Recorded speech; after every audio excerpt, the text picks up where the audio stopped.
soaker hose, you can lay that out there, and you can actually have that running during the middle of the day. Mm-hmm.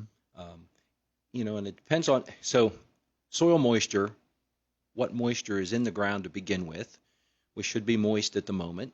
Yeah. We may get a little more rainfall here today to add to that, which is going to help because then the plants that are planted will have that moisture to draw on as we move into hotter temperatures and Mm-hmm. sunnier conditions, which will dry things out. And if we have a breeze, that can also dry things off and stress plants quicker too. So Mm-hmm. we not only have the effects of the sun and the heat, but then when there's air moving, that will cause the plants to respire or lose moisture quicker. Okay. So they need to have that water in the soil to draw in through the roots to replace what they're losing through, as water vapor through the leaves. Okay. So depending on the choices you have to water, so if we only have a bucket or a hose, Mm-hmm.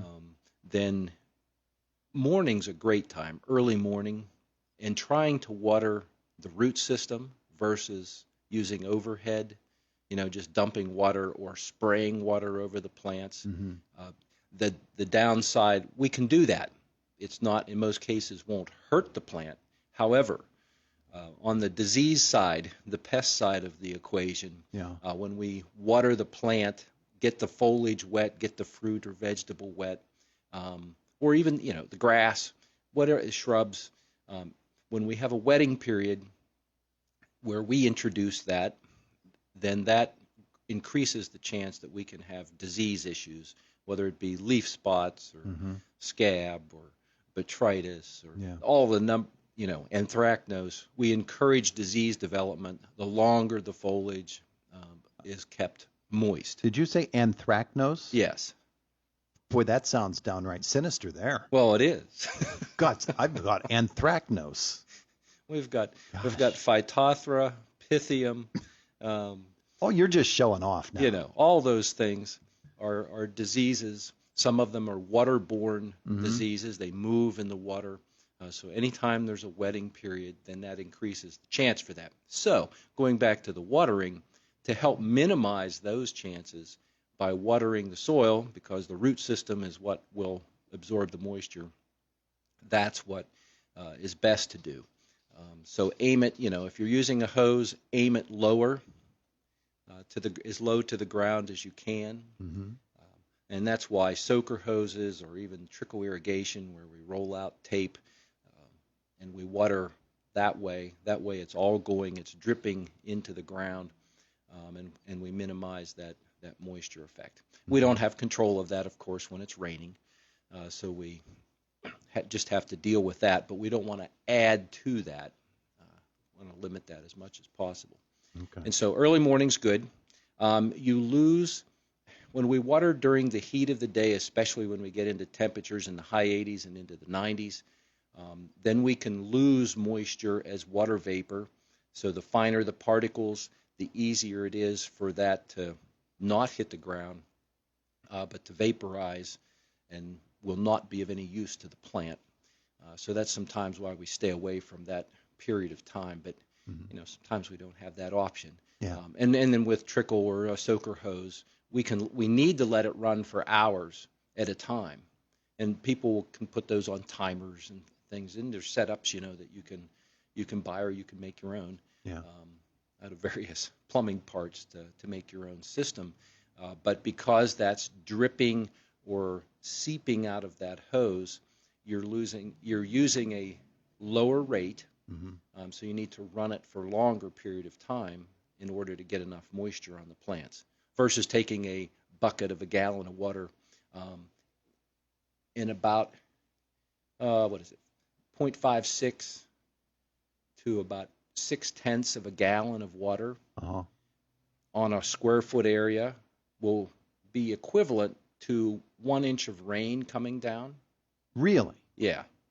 So if you do because it's 27,000. What was the area you said for that? 1 square foot. A 1 square foot. Yeah. So basically, if you have that plant there, a tomato plant, That's amazing. little over, about 0.6 of a gallon.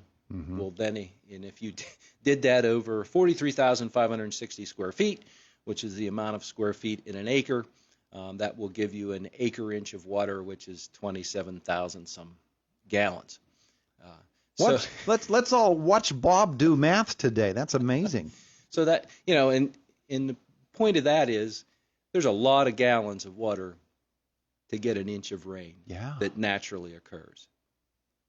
And so sometimes we think we go out there and we dump a little water on a plant and we think we have it covered. It's just the same as rain. And it's not. Not. All right. Gosh. All right. That was amazing. Put it in perspective. That was amazing you came up with that stuff. 7:52 in the morning now. I am looking at the spotted lanternfly map provided by Extension. Okay. What occurs to me as I look at the SLF, the spotted lanternfly map, is that as you look at it and you see that Westmoreland County, Cambria County have it, and they are just to the south and to the east and south of Indiana County.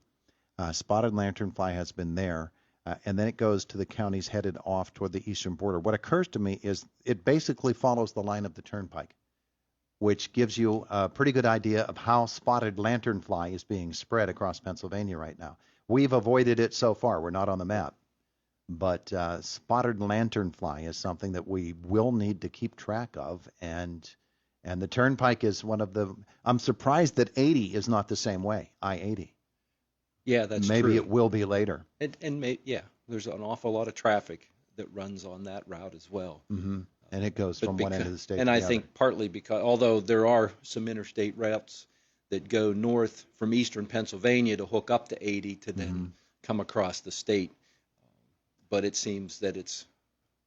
Did it come out of the Philadelphia shipyards? Is that how it made its way into Pennsylvania? It was in Burke. I think it was Berks County was the first place it was spotted. So. Okay, so the entire southeastern portion of the state is pretty well afflicted by it. So at what stage are sometimes these things? It's really difficult to pinpoint the actual epicenter of it or how it originally got to that particular spot. All they know is it showed up and was found and identified in an area, and then it. And at what stage are they now?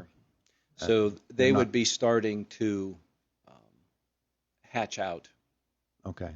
Yeah.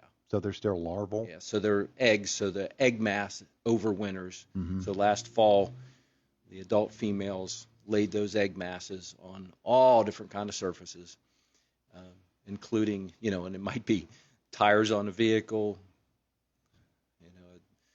could be anything. Anything, a camper, all those surfaces. A blimp.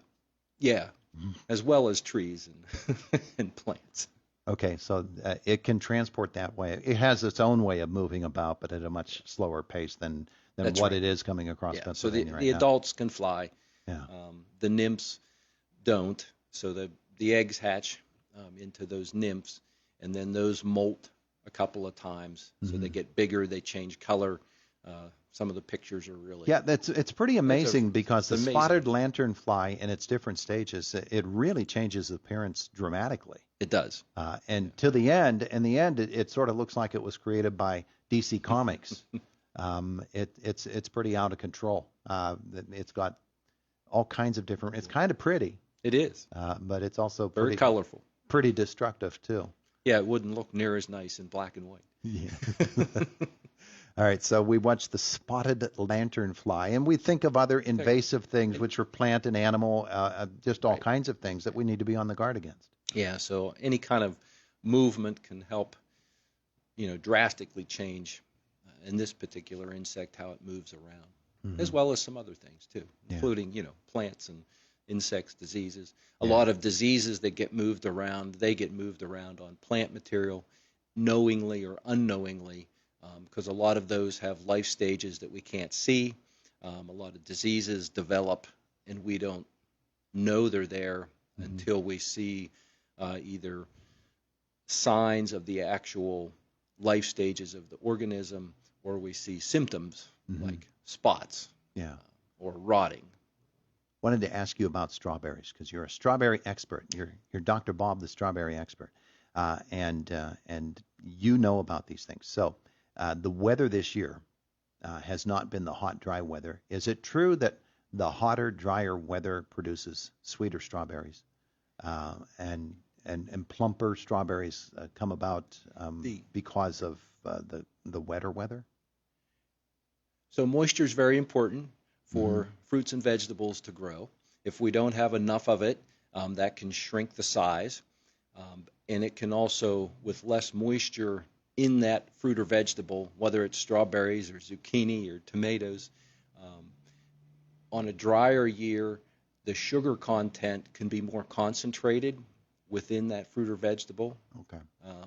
On a really wet year, where the plant has more moisture than it can absorb, it takes in all it can take in, then that tends to dilute the sugar content in that fruit or vegetable. And so you can have a little less flavor, a little less sweetness because it's been diluted versus on a drier year. Yeah. And sunny conditions versus cloudy conditions can influence that also. Mm-hmm. So what's the crop those, like this year? So it should be pretty good. Yeah. Actually, yeah. Well, what's your crop like? Well, the crop that I had was a month early, so it's done now. Uh-huh. The particular variety was an ever-bearing variety, Uh-huh. so it's a little different in its time frame, and it had its flush of growth and flowers on 3 to 4 weeks earlier than usual, so the beginning of May, and because we had it covered for the winter and our temperatures were such that we couldn't uncover it, but then we still had warmer conditions, so that let it grow. Essentially, it was growing, in a tented condition in a greenhouse. Yeah. So that forced everything along, and literally was 3 to 4 weeks sooner than normal. And then what you'll have then, like for June bearers, then that crop, really we're into June now, so those berries that would be considered in a matted row situation, or even in a high tunnel or something like that, would be coming on now. Yeah. And the strawberry pie is wonderful. Yes. Indeed it is. All right, sir. Thank you so much. You're welcome. He's Thank Bob you. Pollock, Penn State Extension. You need to get in touch with him, 465-3880, correct? Yes. Still the number? The extension service. 465-3880. Good shape. It is the voice of Indiana County, WCCS 101.1 FM and AM 1160.